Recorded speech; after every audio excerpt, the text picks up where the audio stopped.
구쌤의 거꾸로 한국사. 네, 이번 시간에는 지난 시간에 이어서 고려의 사상과 종교에 대해서 알아볼 텐데요. 그 두 번째, 불교에 대해서 살펴보도록 하겠습니다.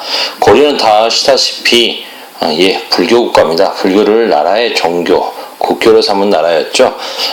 지난 시간에 유교가 통치 이념으로 자리 잡았다라고 했는데 개인에 대한 신앙적인 부분은 불교가 꽉 잡고 있었다고 할 수 있습니다.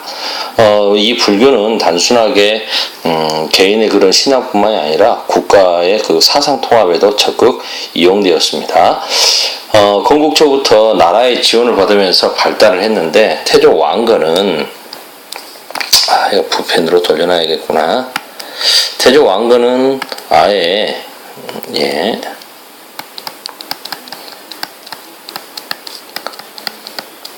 승려들에 대한 기록, 호적이라고 할 수 있겠죠. 승적을 관리할 수 있는 승록사라고 하는 기관을 설치해서 불교 행정을 담당하게 했습니다. 그리고 국사, 나라의 스승, 왕사, 왕의 스승이라고 하는 제도를 두어서 불교가 아예 국교다라는 그 권위를 인정해 주었던 거죠. 그럼 광종 같은 임금은 아예 과거 시험에서 그렇죠, 승과 시험을 봤었죠. 승과 시험을 봐가지고 합격한 사람들한테 승계를 주고 지위를 보장해 주었습니다. 그 관직을 줬다는 거죠. 아예 당신은 이 정도를 인정해 주겠다. 그리고 나중에 이제 광종은 보면 이제 신라 때부터 신라 말의 그 선종과 그 다음에 귀족 중심의 교종, 이거 두 개를 합치려고 하는 교종과 선종의 통합, 뒤에 좀 자세히 설명할게요. 교종과 선종의 통합을 본인이 나서서 적극적으로 했던 분입니다. 이렇게 해서 나라의 지원을 받고 융성하게 된 불교는 나라에서 왜 이렇게 열심히 지원해 줬느냐? 바로 불교가 갖고 있는 호국적인 성격을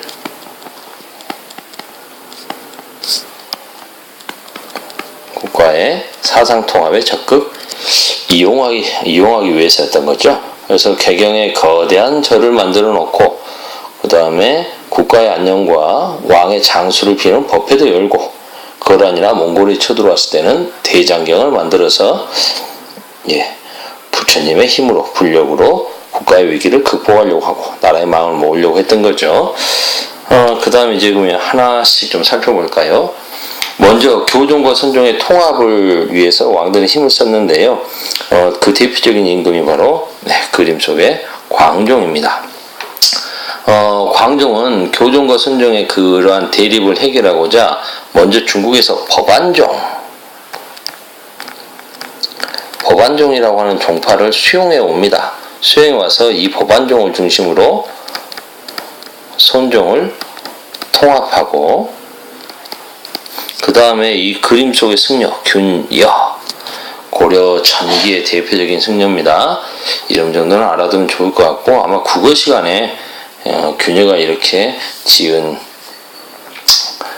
보현 시본가입니까? 선생님 기억이 좀 가물가물하네.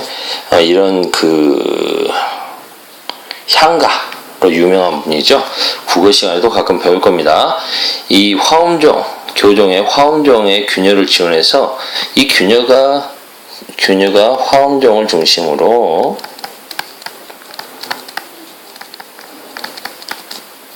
교종을 정비하게 하는 거죠. 그래서 이 균여를 중심으로 균여를 밀어줘서 교종과 선종의 통합을 시도합니다. 물론 잘 되지는 않았습니다. 아직까지는 갈등이 심했던 거죠. 그래서 교종은 어찌됐든 정부의 좀 지원도 받고 이래서 그런지 몰라도 원래도 힘이 셌고요. 왕실과 문벌 귀족의 지원을 받아서 교종 중에서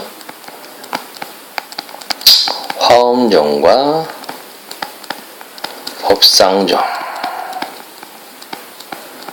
등이 융성했습니다. 고려 중기에는 불교 종파 간의 이런 대립이 심해지자 이제 다시 한번 그런 대립을 좀 해소하고 통합을 시도하는 움직임이 있었으니 그분이 바로 대각국사 의천입니다. 의천은 문종 임금의 넷째 아들이고 나중에 왕이 되는 숙종의 친동생이기도 합니다. 이런 막강한 신분의 왕자가 승려가 되었다. 힘이 세겠네요. 네, 그래서 의처는 이제 사실상 그냥 개인의 수양을 위한 승려라기보다는 정치적인 승려적인 성격이 강했습니다. 이 사람은 화엄종 승려였고요. 근데 이제 본인이 중국까지 유학 갔다 와서 아예 천태종을 만듭니다. 그래서 원래가 자신이 이제 화엄종이었으니까 교종 승려였겠죠. 승려였는데 화엄종을 중심으로 교종을 좀 통합하고 그 다음에 해동 천태종, 중국의 천태종을 가지고 와서 해동 천태종을 만들어서 이걸 중심으로 이제 선종을 모으는 거죠. 포섭을 합니다. 그리고 이 교종과 선종을 합치는 거죠. 통합하는 거죠. 이 양반이 이렇게 주로 활동했던 절은 국청사, 나라를 깨끗하게 맑게 하겠다는 걸까요? 국청사를 중심으로 활동을 했는데 그 절 이름도 좀 써놓는 것도 나쁘진 않겠다. 국청사를 중심으로 활동을 했고요. 그 다음에 이분은 원효의 화쟁사상 다 이렇게 큰 뭐라고 해야 될까요? 서로 이렇게 통합을 지향하는 화엄사상을 중시했고 교종과 선종의 수행법을 같이 하는 교관겸수.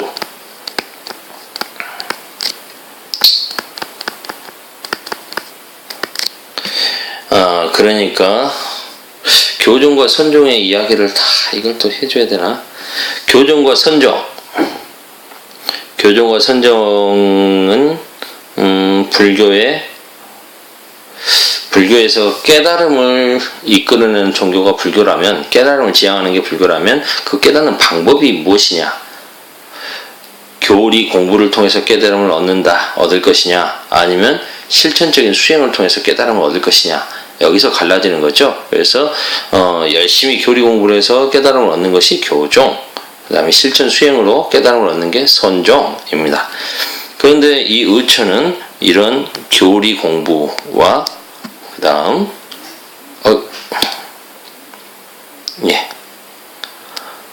실천 수행법인 지관, 이걸 같이 해야 된다라고 주장함으로써 교종과 선종을 함께, 교종과 선종의 수행법을 병행하는 걸 이야기하는 거죠. 그런데 무엇이 앞에 있습니까? 교리 공부, 교종적인 이야기들이 앞에 있는 거죠. 그 말은 교종을 중심으로 선종을 통합하려고 했다라는 거죠.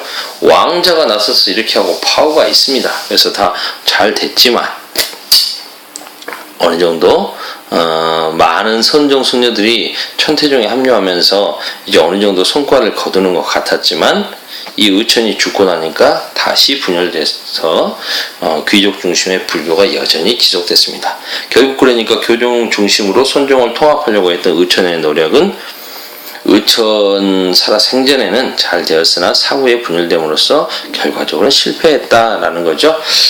시간이 많이 가네, 예상보다. 오늘은 여기서 일단 끊을게요.